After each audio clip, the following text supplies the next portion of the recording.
इस क्लासेस में एक बार फिर से आप सभी लोगों का स्वागत है। जो भी लोग बिहार में अधिकारी बनना चाहते हैं या अपना जो भी जॉब कर रहे हैं उसको बूस्ट अप थोड़ा सा अपर लेवल में जाना चाहते हैं, तो यहाँ पे बिहार में एएसओ के दोस्तों बहाली निकली हुई है। इस एएसओ की बहाली में आपको बहुत ही बेहतरीन तरीका के प्रिविलेज मिलते हैं, पक्ष मिलते हैं और एक अट्रैक्टिव यहाँ पे आपको सैलरी मिलते हैं। तो ठीक है, तो जो ये सहायक प्रशाखा पदाधिकारी है इसको मिनी पीसीएस भी बोला जाता है। तो इसीलिए इस वीडियो में जो यहाँ पे बिहार विधानसभा की ओर से जो यहाँ पे सहायक प्रशाखा पदाधिकारी का वैकेंसीज निकली हुई है इसके बारे में हम डिटेल से यहाँ पे चर्चा करेंगे। ठीक है, इस वीडियो के अंतर्गत में हम ये भी देखेंगे कि इसका जो यहाँ पे एग्जाम्स डेट क्या रहने वाले हैं, एज क्राइटेरिया क्या होगा, इसके लिए सिलेबस क्या होगा, एग्ज़ाम पैटर्न क्या होगा और साथ ही साथ इसमें योग्यता क्या चाहिए ताकि आप एक यहाँ पे अधिकारी बन पाए। ठीक है, तो इस वीडियो में एक एक करके सारे विषयों के ऊपर में हम बात करेंगे। जैसे ही अगर कि आप बिहार विधानसभा के आप साइट पे जाते हैं तो आपको यहाँ पे एक ये आपको इंटरफेस यहाँ पे ओपन होगा। इसमें जैसे ही देखिएगा तो यहाँ पे आपको बहुत सारा विज्ञापन संख्या के अंतर्गत में आएगा। जैसे ही यहाँ पे टैप कीजिएगा तो उसके बाद इस क्राइटेरिया जैसे कि आप स्क्रीन पर देख पा रहे होंगे यहाँ पे आप आ जाइएगा। यहाँ पे देखिएगा ना तो बिहार विधानसभा के अंतर्गत में बहुत सारे पदों पर यहाँ पे बहाली निकले हुए, जैसे कि देख सकते हैं सिक्योरिटी गार्ड हो गए और भी यहाँ पे डाटा एंट्री ऑपरेटर हो गए, ड्राइवर्स वगैरह हो गए। तो ये सब के ऊपर में हम बात नहीं करेंगे।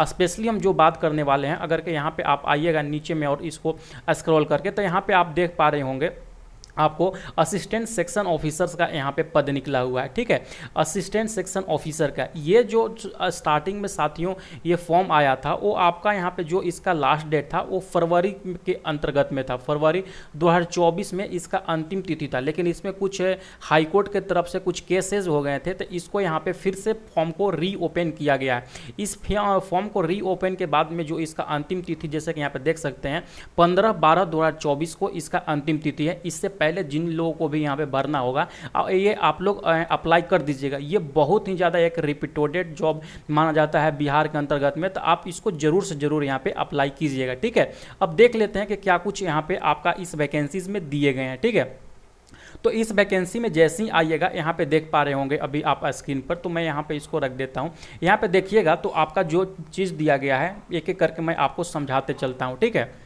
जैसे ही यहाँ पे आइएगा साथियों तो आपके लिए यहाँ पे क्या दिया गया है कि जो विज्ञापन संख्या 1/2024 विज्ञापन संख्या है, ये जो विज्ञापन संख्या है ना ये एएसओ के लिए है, यानी कि जो यहाँ पे सहायक प्रशाखा पदाधिकारी है उसके लिए है। इसके अंतर्गत में अगर के टोटल नंबर ऑफ सीट्स यहाँ पे देखिएगा तो कितना सीट यहाँ में आपको मिला गया है। एक सेकेंड थोड़ा सा समय दीजिएगा हमको, यहाँ पे देख लीजिए टोटल जो सीट यहाँ पे है 79 सीट यहाँ पे आपका वैकेंसीज है और टोटल यहाँ पे महिलाओं के लिए देखिएगा तो 23 यहाँ पे सीट दिया गया है। ठीक है, तो एक एक करके सारा चीज़ें के ऊपर में हम यहाँ पे और साथ ही साथ इसके साथ में एक और बहाली है सहायक औधायक का। ठीक है, तो इसके बारे में हम नहीं बात करेंगे। सिंपली हम जो इस वीडियो में बात करने वाले हैं वो एएसओ के बारे में बात करने वाले हैं कि किस तरीका से आपका कुछ रहने वाला। ठीक है, तो इसमें अगर के देखिएगा जो यहाँ पे जो पहले यहाँ पे वैकेंसीज था इसमें कुछ कम वैकेंसीज थी, लेकिन अब इसका वैकेंसीज को यहाँ पे बढ़ा दिया गया है। ठीक है, तो चलते हैं हम जो एएसओ के लिए जो चीज़ें हैं उसमें क्या कुछ चाहिए होता है आप लोग का आपका क्या चीज़। तो ये जो स्क्रीन पर अभी देख पा रहे होंगे ये स्पेशली मैंने ओपन कर रखे हैं कि सहायक प्रशाखा पदाधिकारी और जो सहायक औधायक का पोस्ट निकला हुआ है उसके बारे में। अगर कहीं इसका वेतन मान देखिएगा तो बहुत ही बेहतरीन वेतन स्तर लेवल 7 का ये जॉब है, जिसमें आपको बेसिक जो मिलने वाला है 44,900 रुपये मिलने वाला है। सब कुछ अलाउंस वगैरह मिला लीजिएगा तो इसमें आपको अप्रॉक्स में यहाँ पे 75,000 का यहाँ पे पर मंथ आपको सैलरी मिलने वाला है। ठीक है, अगर देखिएगा यहाँ पे जो अंतिम तिथि इसमें अगर इस एडवर्टाइजमेंट में देखिएगा आपको जो दिया गया है 15 तारीख से लेकर 15/2024 से लेकर 17/2024 मैंने यहाँ पे जो लास्ट तिथि है, तो लेकिन इसको फिर से यहाँ पे ओपन किया गया है इसीलिए इसका लास्ट डेट है 15 दिसंबर 2024। तो जिन बच्चों को भी यहाँ पे अप्लाई करना होगा आप लोग जरूर से जरूर इसको अप्लाई कर लीजिएगा। ठीक है, और जैसे ही आगे में आते हैं तो आगे में यहाँ पे देखने को मिलेगा उस समय जब बहाली आया था तो इसमें 50 सीट थे जो कि बढ़ाकर 79 सीट कर दिए गए हैं जैसे कि मैंने बताया। ठीक है, उसके बाद शैक्षणिक योग्यता जो चाहिए होगा, पहले तो आप भारत के नागरिक हो, यानी कि इसका मतलब ये हुआ आप किसी भी राज्य से बिलोंग करते हैं, भारत के किसी भी राज्य से, तो आप इसके लिए यहाँ पे एलिजिबल हैं। ठीक है, इसमें शैक्षणिक योग्यता आपको यहाँ पे स्नातक की डिग्री होना चाहिए,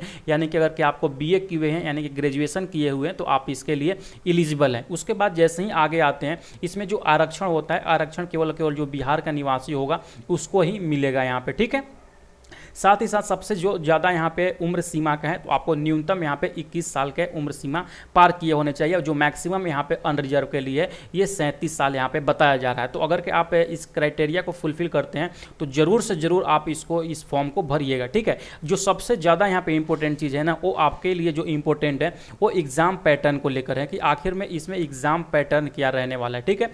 तो एग्ज़ाम पैटर्न में इसमें आपको यहाँ पे 2 एग्जाम्स होंगे। एक जो एग्जाम्स होगा वो प्री का एग्जाम होगा, और दूसरा जो होगा एग्जाम होगा वो मेंस का एग्जाम होगा, ठीक है। प्री के एग्जाम में अगर कि आप लोग देखिएगा, यहाँ पे जो प्रारंभिक परीक्षा होगा इसमें आपसे 100 सवाल पूछे जाएंगे। कितने सवाल? 100 सवाल पूछे जाएंगे, और एक सवाल जो रहेंगे वो 4 मार्क्स के रहेंगे, और जो 100 सवाल को आपको सॉल्व करने का समय मिलेगा वो आपको 2 आवर का समय मिलेगा, ठीक है। जैसे कि यहाँ पे देख सकते हैं 2 घंटे का इसमें आपको समय मिलने वाला है। साथ ही साथ अगर कि जैसे ही नीचे में आइएगा तो ये जो किस किस सेक्शन से कितने कितने सवाल रहेगा आप लोग देख सकते हैं, और इसमें जो कटौती होगा 1/4 के हिसाब से यहाँ पे आपका निगेटिव मार्किंग दिया गया है। इसमें समान अध्ययन से जो सवाल रहेंगे आपका 40 मार्क्स सवाल रहेंगे, यानी कि जीके जीएस का जो सवाल रहेगा उसमें से 40 क्वेश्चन आपसे पूछा जाएगा। उसके बाद अगर समान विज्ञान से देखिएगा तो इससे आपका यहाँ पे 30 MCQs पूछे जाएंगे, जिसमें समान विज्ञान भी रहेंगे और गणित भी रहेंगे। तो 30 सवाल आपको यहाँ पे करने होंगे, और उसके बाद यहाँ पे मैथ, यहाँ पे देखिएगा, सॉरी मैथ मैं बोल रहा हूँ, यहाँ पे रीजनिंग से जो सवाल आएंगे, यहाँ पे रीजनिंग से यहाँ पे 30 सवाल होंगे। तो जो सिलेबस है, जो अगर कि आप शिक्षक अभ्यर्थी हैं हमारे चैनल से जुड़े हुए, तो यहाँ पे कोई आपके लिए हार्ड ये सिलेबस नहीं है। जो आपका सिलेबस आपका जो मतलब नॉर्मल एग्जाम्स का होता है वही सिलेबस आपका है, ठीक है। अगर कि यहाँ पे देखिएगा कि पासिंग मार्क्स क्या दिया गया है, तो सामान्य वर्ग के लिए यहाँ पे 40%, 36%, तो ये तो समझिए कि एक फॉर्मेलिटी है, इससे बहुत ज़्यादा हाई कट ऑफ जाएगा, ठीक है। अगर कि इसके बाद यहाँ पे देखिएगा तो यहाँ पे डिटेल में आप लोग का लिखा गया है कि आपका क्या सिलेबस रहने वाला है, कौन कौन चैप्टर से सवाल पूछे जाएगा। तो डिटेल जो नोटिफिकेशन है मैं अपने टेलीग्राम चैनल पर भेज दूंगा, तो जाकर आप लोग वहाँ से भी डाउनलोड कर लीजिएगा, ठीक है। उसके बाद आते हैं यहाँ पे मेंस के लिए। जैसे ही आप लोग का यहाँ पे जो पीटी होता है, पीटी आप लोग क्लियर कर लेते हैं तो उसमें यहाँ पे 10 गुना कैंडिडेट को आप लोग के लिए मेंस के लिए बुलाया जाएगा। मेंस के लिए अलग से एडवर्टाइजमेंट निकाला जाएगा बिहार विधानसभा सचिवालय की ओर से। और इसमें देखिएगा जो ये एग्जाम्स होगा ना, यानी कि जो इसका मेंस होगा वो डिस्क्रिप्टिव पेपर होगा, यानी कि आपका जो यहाँ पे जैसे बीपीएससी एग्जाम्स लिखवाती है उस तरीका से आपको यहाँ पे लिखवाना होगा। उसके बाद से आप लोग का मेधा सूची बनेगा। यहाँ पे जैसे कि देख सकते हैं यहाँ पे लिखा गया है कि जो मुख्य परीक्षा होगा इसके लिए फिर से यहाँ पे अप्लाई करना होगा, और उसके बाद यहाँ पे चयन होगा। अगर कि इसमें परीक्षा का मोड देखिएगा तो ये परीक्षा वर्णनात्मक होगी। वर्णनात्मक मतलब कि आपको डिस्क्रिप्टिव होगी। इसके लिए भी डिटेल जो सिलेबस होगा हम चैनल पे बहुत ही जल्द आप लोग के लिए अपलोड कर देंगे। जो यहाँ पे मेधा सूची बनेगी, जैसे कि यहाँ पे देख सकते हैं मेधा सूची यहाँ पे क्या दिया गया है कि किसी एक पद पर 2 अभ्यर्थियों में से